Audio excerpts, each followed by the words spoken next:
Let's go back to that story, our first story at this hour. We brought you news that Zimbabwe's incumbent President Emerson Mnangagwa was declared winner of the country's presidential election. As we've already told you, he secured an absolute majority in a tense contest that was marked by delays and some irregularities. Opposition leader Nelson Chimasa, rejected the results announced by the electoral body, although it's not immediately known if his party, the CCC, will mount a challenge. Let's get details in this report. After months of campaigning and days of tension, the winner of the Zimbabwe presidential election was finally declared. Mnangagwa Emerson Dambudzo of ZANU-PF party is declared duly elected President of the Republic of Zimbabwe with effect from 26 August 2023. In what seemed to be a landslide victory for the incumbent president, Emmerson Mnangagwa of the ruling party ZANU-PF, he took 52.6% of the vote compared with 44% for the leader of the main opposition party, Nelson Chamisa. Mnangagwa, while addressing the people, appreciated them for voting him as their president once again. The elections have come and gone. I'm humbled by the trust and confidence that you, my fellow countrymen and women, have reposed on me to once again serve as president of our great country, Zimbabwe. There are no winners or losers, but one united people of Zimbabwe. Thus far, we have shamed our detractors who wish to see us divided and in harmony. We shall forever remain a united, peace-loving and resilient people. Meanwhile, opposition party supporters are not happy with the result, as they are convinced that the just concluded elections witnessed a series of electoral malpractices, especially from the ruling party, ZANU-PF, leaders and supporters. The election observer missions raised and confirmed a series of electoral malpractices which resonate with our own assessments. Number one, the absence of electoral reforms, a flawed and controversial delimitation exercise. Dr. Mumba's unwavering commitment to ensuring transparency in the elections was met with unfortunate threats, including death threats and intimidations, especially from ZANU-PF leaders and supporters. Analysts describe Zimbabwe's 2023 general election as the worst in the country's history. These elections, they were, the worst elections ever to be held in Zimbabwe's history, political history of electoral politics. For the first time, these observer missions objectively pointed out to the glaring and brazen-ridden tactics. Only 11% of participants, as candidates, were women, implying that it was highly, it excluded a critical section of our population. However, Mnangagwa's victory only meant that the ZANU-PF retained the governmental leadership it had held for 43 years of Zimbabwe's history, since the nation was renamed following independence from white minority rule in 1980. Here, we're expecting change, development within the country, and economic stability. Zimbabweans, however, hope the president's second and last term will bring positive dividends to the South African nation. Zimbabwean journalist Hopewell now joins us live from the capital, Harare.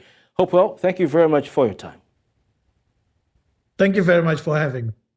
What's your analysis of the just ended election? How do you assess the credibility and the fairness of the electoral process that produced the result that meant that Emmerson Mnangagwa continues to be president of Zimbabwe?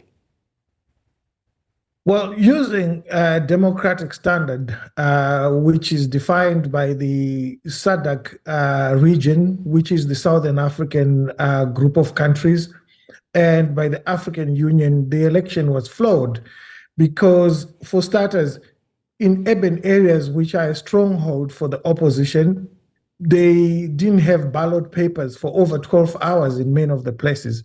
So it resulted in voters not being able to vote for over 12 hours and some not being able to vote at all because they ended up getting tired and some were hungry, so some had to go home.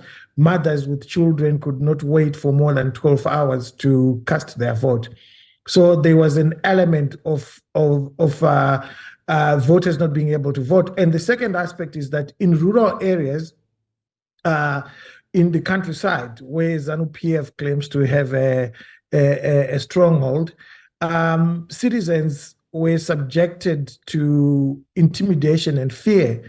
There was a group called FAZ, F-A-Z, which is linked to the Secret Service, which was setting up desks next to polling stations and asking citizens to provide their ID numbers and names, and telling them that because they've provided this material information, the group would know who they would have voted for. And if they didn't vote for ZANU-PF, they would get into trouble. And so they were scared of violence. And the second aspect that they were scared of is that most government or international donor food comes through ZANU-PF channels. So if they were labeled as having voted for the CCC, which is the main opposition party, they would not get that food. So in that aspect, it was flawed. And then the second aspect is the issue of pre-election, where the opposition did not was not able to have its rallies in the normal way that ZANU-PF was able to have its rallies. Over 100 rallies that were supposed to be held by the opposition were turned down by the police. We've got a law in Zimbabwe, a draconian law, which says that if you want to assemble, if you want to have a political rally, you have to apply for permission to the police, and the police can say yes or say no. So for over 100 rallies, they said no. So in that regards, again, it was flawed. So that is the biggest problem that we faced with these elections. Is this to say that, President Emmerson Mnangagwa, and by extension the ZANU-PF party, which has been a party for the Zimbabwean people right from the days of Robert Mugabe, at least in the hinterland, the rural areas and semi-urban areas where they have a massive support, is this to say that he does not have a sizable support of people that can tip the election in his favor? No, it is the nature of politics that every political party will have a social base, will have its own support base. But the problem is that in rural areas, that support base has been subjected, for instance, to propaganda. The main news source in Zimbabwe is radio, and all radio stations are owned by the state or indirectly owned by the state. The only independent radio station, called ZFM, is owned by a ZANU-PF member of parliament. So the rural electorate is bombarded with ZANU-PF propaganda. ZANU-PF does have some kind of support both in the urban and in rural areas, but one could argue that it's not sufficient enough to have allowed the president to win the election.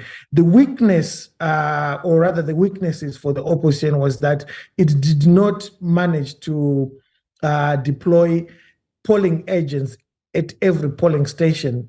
In Africa, if you do not have polling station agents, you cannot win an election because the ruling party will be able to manipulate the numbers, and you don't have your man or woman there looking at what's going on at the polling stations.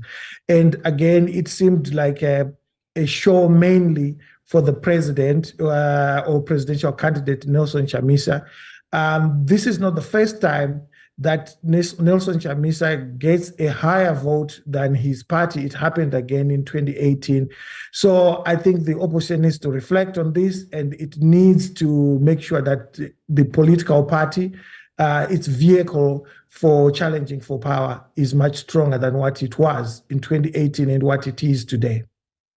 Hopewell, thank you. The opposition is claiming the elections were rigged in favor of the incumbent president, Mnangagwa.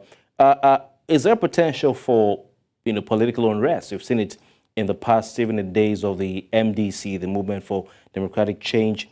Is there potential for further unrest and further protests in Zimbabwe. Is also an indication of what the next steps will be from the opposition going forward. Well, the last time the opposition tried to take to the streets, the protests were ruthlessly put down by the Zimbabwean military and police. 6 people were killed on the 1st of August in 2018. So I'm sure that the opposition is quite cognizant of the dangers of putting people on the streets, and the people themselves would be worried of going onto the streets, knowing that they are in a country which is run by a regime which does not hesitate to kill citizens if they protest. I have been a victim of this government. I've been sent to prison 3 times inside 6 months in 2020 and 2021, simply for doing my work as a journalist. So for putting people in the streets, that will obviously attract jackhammer or jackboot tactics by this government. The second option for the opposition is to go to the Constitutional Court and argue that this election was stolen, that it was not free, fair, and credible, and that it was not democratic. But as you would know, the courts in Zimbabwe are captured. The courts in Zimbabwe make political rulings, and many people have been going to court trying to get a fair hearing and failing to do so when it involves politics. We've got a member of parliament, Job Scala, who has been in prison for over 1 year without a conviction that requires him to be in prison, has been denied bail. We've got another political activist, Jacob Ngarivume. He called for anti-corruption protests in 2020, in July 2020, and he has been in prison for about 4 months now. He was given a sentence of 4 years for simply doing something that is guaranteed by So I guess what you're saying is the option for the CCC is to go to the Constitutional Court. That option is available, but I'm saying it won't work because the courts have been proved to be captured. Okay. Hopewell, thank you very much for your time. Hopewell Chinono is a Zimbabwean journalist. He joined us live from the capital, Harare.